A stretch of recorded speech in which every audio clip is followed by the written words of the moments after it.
Depuis hier, les employeurs en construction peuvent embaucher les élèves qui terminent une formation accélérée de courte durée dans les métiers de charpentier-menuisier, ferblantier, frigoriste, opérateur d'équipements lourds et opérateur de pelle mécanique. Au bout du fil, Michel Trépanier, président du Conseil provincial du Québec des métiers de la construction. Bonjour, Monsieur Trépanier. Bon matin à vous. Alors, vous ne vous en cachez pas, vous avez certaines inquiétudes par rapport à tout ça. Je suis d'accord avec vous. La première préoccupation on a un enjeu de formation professionnelle. Ça, c'est sûr. Le premier enjeu, c'est la qualité de la formation. Présentement, on a instauré un nouveau programme de formation, des AEP. Avant, on avait des DEP. C'est qu'on vient réduire de moitié la qualité de formation. Fait que notre première préoccupation, elle est visée là. Puis c'est une mesure qui est trop restrictive. Je Mhm. m'explique, vous avez nommé 5 métiers. Il y a 27 autres programmes qu'on a des enjeux présentement de recrutement, puis qui n'ont pas été adressés. Fait que nous, on est favorable à parler de formation professionnelle. On doit mentionner l'intention que c'est un geste louable du gouvernement d'investir en formation professionnelle, mais nous, on est préoccupés par rapport au montant qui est investi. Puis ce Mhm. montant-là, ce qu'on dit, aurait peut-être être dû mieux être investi pour viser un public plus large. Oui. Monsieur Trépanier, rappelez-nous un peu comment ça fonctionne pour faire son entrée dans le secteur de la construction là, comme employé. Parfait. Il y a deux voies d'accès. La première qui est privilégiée, c'est par DEP, par diplôme d'études professionnelles. Malheureusement, 22 des personnes qui rentrent dans l'industrie détiennent un diplôme, contrairement à il y a 10 ans, que c'était 68. L'autre voie d'accès, c'est par, on appelle ça par bassin. C'est sans aucune qualification, sans aucune formation, vous devez avoir secondaire 3, 16 ans. Mhm.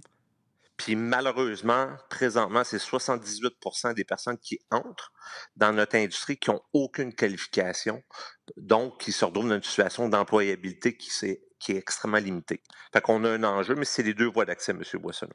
Euh, le marché et le secteur de la construction, au regard de la façon dont on entre, dont on peut y participer, a changé radicalement. Hein, parce que je pense qu'il y a 10 ans, on dit qu'il y avait de 70 à 80 des gens complètement formés sur les chantiers de construction. On n'est pas du tout là aujourd'hui. Exactement. Nous, du côté du Conseil provincial international, c'est la première préoccupation. Surtout quand on parle de productivité, on parle de rétention, on parle de qualité des travaux, on parle de santé-sécurité. Le meilleur exemple que je peux vous donner, il y a une augmentation de 28 des lésions professionnelles dans les 4 dernières années.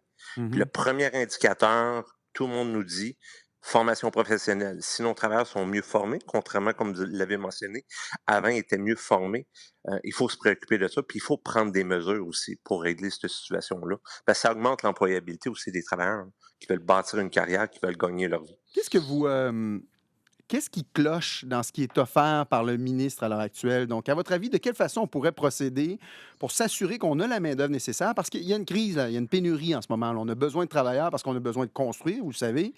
Qu'est-ce qu'on peut faire pour concrètement que ça s'accélère, tout ça? Mais premièrement, c'est de faire des mesures qui sont à valeur ajoutée. Quand je dis structurante, là, c'est de toucher un plus grand ensemble de travailleurs. Présentement, on vise juste 4 programmes. 4 programmes sur 27. Fait qu'on doit adresser les autres programmes qui ont de la difficulté. On doit s'assurer de faire une meilleure promotion aussi de l'industrie, là, d'attirer des jeunes. On a proposé des ATE, l'alternance travail-études, pour adapter l'offre de cours à la nouvelle dynamique, Mhm. puis à l'intérêt des nouveaux travailleurs. Puis on doit avoir un accompagnement pour la diplomation, puis il faut vraiment s'assurer que la diplomation soit la priorité numéro un. Présentement, ça ne l'est pas. Puis c'est là qu'on est préoccupé.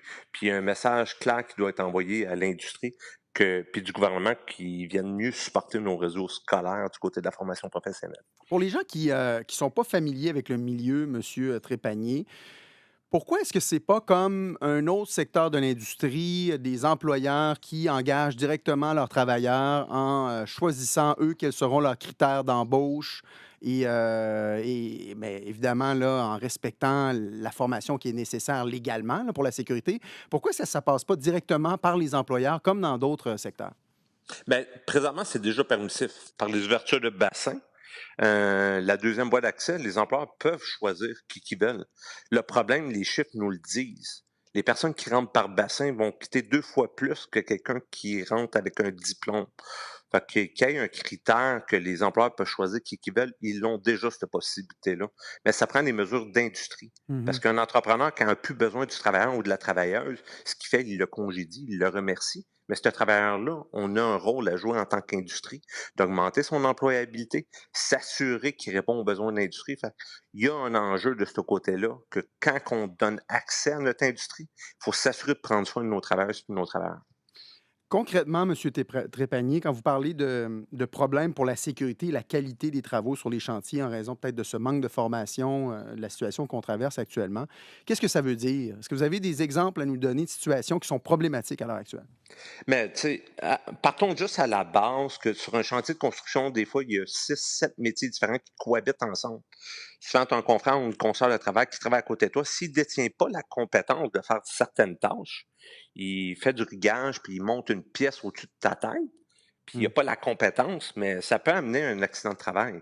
On n'est pas dans un milieu qui est non à risque, on est hautement à risque. Fait que quelqu'un que, tu sais, la seule protection qu'un travailleur a versus un autre travailleur, c'est la compétence collective. Mmh. Puis c'est un enjeu présentement. Puis c'est pour ça qu'il y a une augmentation des lésions professionnelles, il y a une augmentation des accidents de travail, puis il faut que ça soit adressé. Ouais.